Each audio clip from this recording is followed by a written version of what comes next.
Welcome back to the channel. My name is Steven. I'm a pharmacist. I own 53 units of real estate and I help coach people to buy their first multifamily deal.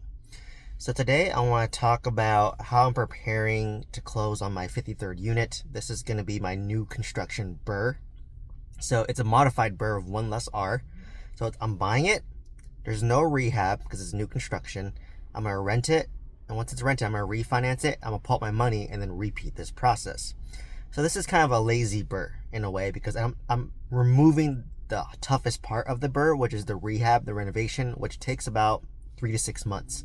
So for me, I'm not doing any renovation. What I'm doing is I'm buying new construction at a significant enough discount. So typically 20-25% discount because I'm waiting for the end of year, end of quarter sales where they're dropping their prices about 5 to 10%. And on top of that, I'm going to offer all cash, which gives me another 10 to 15% discount. So with this strategy, I'm already baking in about 20 to 25% discount. And typically new construction will appraise for about, let's call it 0 to 5% more than the original sales price because you have people who are buying these homes as a primary residence, living in it, and they will pay kind of full retail price. But me, I'm an investor. I want to buy at a discount.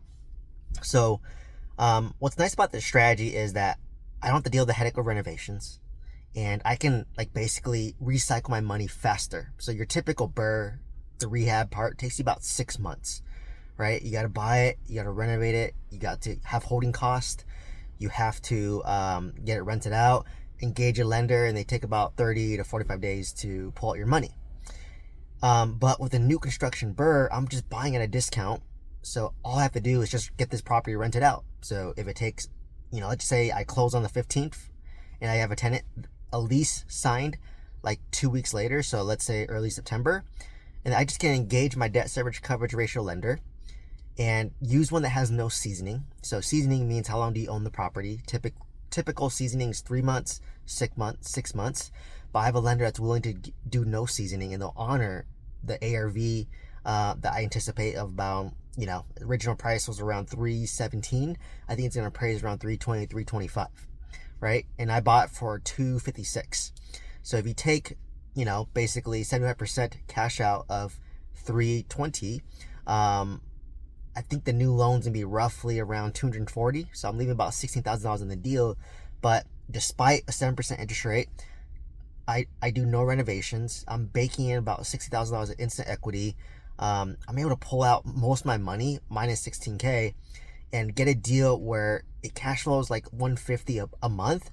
Just call it break even because I'm not factoring in, CapEx, vacancies, repair reserves and all that. So let's just say that 150 is all that reserve. So call it a break even deal. So I got a break even deal. I have only $16,000 left in the deal and I made $60,000 instant equity and I can pull my money out without much headache. Right? I'm not dealing with renovations. I'm not dealing with contractors. Pull out my same money.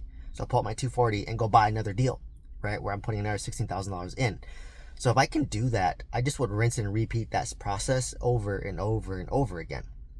And my only limiting step would be how long does it take for me to save up $16,000? And, between me and my wife working W-2s in my real estate, it's very doable for me to save up, $16,000. If I keep all my cash flow for my real estate, which is $10,000, on a good month, that can self-fund my real estate. So this is where it gets powerful, where you're recycling your capital, and I'm buying these deals, and it's a lazy burr. I'm not doing the rehab, which is the hardest part, which gives you the most headache, and that's the part that fails. And because I'm paying cash, I have no holding costs, right?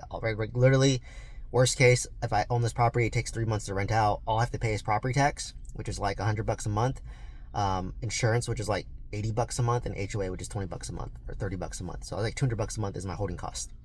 And if I do get it rented out and I want to wait to do a cash out refinance, it's almost acting like a bond because now I'm getting $2,100 in rent. If you minus property management, you minus all my fees, I have about $1,500 in cash flow. Times that by 12, that's about 18,000. Divide that by 256, that's roughly 8%, 7 to 8% return on your money, right? Which is better than in the bank.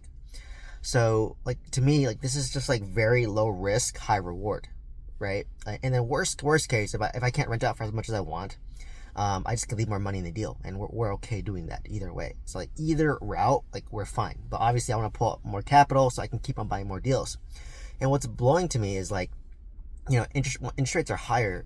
The burr strategy doesn't work as well. But despite me buying new construction, I'm able to get 7%. My interest rate is probably around 7%. Is what I've been quoted. I've been quoted like 7.8, 7.4, but that requires a 3 to 6 month seasoning. But I want no month seasoning, and I'm hoping Convoy Home Loan, when I get the quote and it's rented out, they have a 0 month seasoning or less than 3 month seasoning, but the interest could be higher. So they just said that if you do less than 3 month seasoning, worst rates, 3 month seasoning, better rates, 6 month seasoning, the best rates. But it might be the difference of like, let's call it 6.5, 6.7, 7. And to me, that doesn't really matter. Interest rates don't matter as much when you have a lower purchase price, which is why I like buying in Huntsville, Alabama, where the purchase price is like, $250, let's just call it, and it's just like less stressful. So, when you have a high interest rate and you have a larger loan, it's a bigger impact. So if you have $1 million loan, 7% versus 4%, significant. If you have a $250,000 loan, 7% versus 4%, not significant, right? So that's what I like about doing this market. And then, like I said, each of these deals, I'm making $60,000 of equity. So if I leave $16,000 in the deal, and I make about $64,000 on average per deal between getting the discount for buying cash and then having new construction appraise over the value, it's like each deal I'm buying, I'm getting like 400 extra return on my money, right? And I'm still getting a cash flowing asset, and then eventually, hopefully, if interest rate is lower to like 4.5 or whatever, I can refinance it, pull out a little more money if I want to, and now I own this like cash flowing asset because the cash flow is gonna be better now. So it'll go from like break even to maybe making a little bit cash flow. So like for me, I want to pick up a few of these properties because each one makes 60,000. So if I buy like 4 or 5 a year, that's about $250,000 to $300,000 of equity, instant equity, not doing much, right? Besides repeating this process over and over again. And like I said, once I do it once, I already know how to do it again. Like I know I'm going to use Lennar. I know what the rents are going to be. I know which communities I want to target. I know what insurance to use, which is going to be steadily, right? And I know which lender I'm going to use. Like whatever lender I use for this one, I reached out to 5. Convoy, which I think is the best right now. Quick Line Capital, which allows 8% cash out refinance. I have CoreVest. I have Velocity, and then Easy Street Capital. So I reached out to these 5. I reached out to Fannie Mae, Freddie Mac, but they're the worst one out of the 5. So whatever one I find, if it's Convoy, I just use Convoy over and over again. So it's like easy system, right? Like I know which communities to look at. I wait for the end of quarter, end of the year sale, or I wait for a sale. When I see a deal, I'm going to buy it. I know what the rents are going to be. And then from there, I basically said, I use the same steadily for insurance. And then I'm going to use, the same lender and just rinse and repeat that process. So the limiting factor for me is just getting it rented out. And I literally told my property manager, who's my realtor, that I said, hey, the faster you rent this property out, and ideally the higher the rents, the better, because my debt service coverage ratio lender will let me pull a little more money, assuming the appraised value hits. So if I rent it out for more, I'm going to aim for a more aggressive cash out refinance, right? I'm going to aim for a more aggressive cash out refinance. And then from there, basically I just told him the faster you rent this out, the faster I'm going to cash out refinance, the faster I'm going to buy another one, and you're going to get more commission. And then now you're going to manage another property that I own. So it's double incentive. So the faster you rent it out, the faster I put my money, the faster you get another $9,000 commission check, right? So, because I want to scale this. And my limiting step is getting a renter in place. And I told her, like, hey, I have a lender lined up, right? And the faster you rent this out, I'm going to buy another one. And she was like, oh, I'm going to, say yours is coming soon. And she already like listed it on her website. And we're hoping something gets leased, right? And then what's nice about Lennar is like, she has a relationship with them. So like she'll be like, oh, I can show the house before it even closes. And it's a pretty nice house, right? It's like a brand new house. It's hard to really go wrong in that way. So, this is the beautiful thing about this new construction burr, which is the lazy burr. So not only is it faster for me to increase the velocity of my money, right? I'm able to get $60,000 instant equity per deal. And like I said, worst case, if I have a hard time renting out, I just park my money there. And then I'm in no rush, right? But obviously, if I can get it rented out, I can pull up my money, then I'll go buy another deal, right? So my limiting step is literally just getting a tenant in place. And then once a tenant's in there, it's going to take me 30 to 45 days to do my cash out refinance. If I have a lease in place, the moment I get a lease in place, I'm just going to engage a lender for a cash out refinance because I think rates are like trending down a little bit. But the moment it's rented out and I know I'm getting income, I'll pull up my money and go buy another one, leave it there until it's rented out, pull up my money, buy another one, right? So it's really looking at all the options and then giving yourself out either way. And then it's kind of funny because we put obviously a lot of our capital, Christine and I, into this deal, and then I thought I'd feel broke, but I don't. I wiped out a decent amount of my savings. Christine wiped out a decent amount of her savings, and we're rebuilding it again. But I was just talking to her yesterday. I was just like, I don't even know what I want to buy now, right? like the thing I wanted to buy for the longest time, which is a new laptop, because my laptop's 8 years old and it's overheating and a little bit slower. And I want something smaller, slimmer, better battery life. And I just bought one for $1,000 because it's on sale through Best Buy, Asus ZenBook. And I was just I literally don't know what I want to buy. I'm I don't know what to spend my money on at this point, right?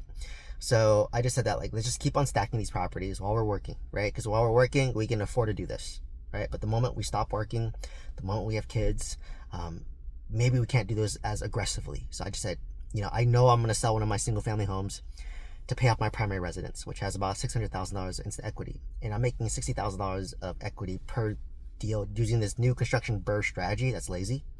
And I want to be able to buy 10 of these so that, because each one I'm making $60,000. So 60 times 10 is 600,000. And then I want to hold on to these for 10, 15 years because you have to wait for the new construction to be done building. I mean, Huntsville has been building for the past decade because there's so much land there. It's growing. A lot of jobs there. I think Space Force or Space Command might go there because it's cheap. There's a lot of space activity going on there, and aerospace. So I just said I want to hold this 10, 15 years, and hopefully by then, the value's doubled to $500,000, right? So basically all of them doubled, and I would sell half, use that half to pay off the other half, and own the other half free and clear. So now I own 5 free and clear that rent for $2,000 a month. So that's what I want to do because I told Christine, I'm like, hey, I'm losing property equity. Let's just build it up through using this, recycling our capital, doing a new construction burr. I'm about to sell a single family home eventually to pay off my primary, so I wipe off my mortgage and I can retire. And then I still own these 10 rentals plus my apartments plus everything else I own. That's hopefully at that point cash flowing because I'm refinancing it. And then from there, like I said, I'm gonna sell half and then use the other half to pay off the other half, and now I own it free and clear. So if this works, I can do the new construction burr all day because it's super passive, right? It's not that much work for me to rinse and repeat that process. The hardest work for me right now was moving the money into one account, my business account. But now the money's there, I just wire it, close, do cash out refinance, they wire it back to the account, rinse and repeat that process, wire it, close, refinance, pull it back out. So it's the same systematized process. So it's get easier and easier. And now I know which communities to target, right? Because my property manager told me 3 communities that are nice, that rent well. So I'll just target those 3 communities. And I want one in each, so I want to diversify. I ideally don't want to buy 2 of the same rentals in the same community unless it makes sense. But I want to at least diversify amongst the different communities, and most of them are about 10 miles apart, which is the sweet spot. So you're not pulling from the same tenant base. So that's kind of going to be my strategy a little bit. So anyways, hopefully you found value from this video. Let me know what questions you have. If you want to learn to buy your first multifamily deal, some guidance and mentorship, click my link tree down below. If you want to join my school community, I do 2 to 3 live Q&As a month. If you want to be part of a community of like-minded people, you can do so for $1 a day. Pretty affordable, considering how much I charge for one-on-one coaching. So click my link tree up from there. From there, you can see a link to my school, my mentorship, my coaching. You can send me an email as well. Otherwise, hope to see you next one. Thank you so much.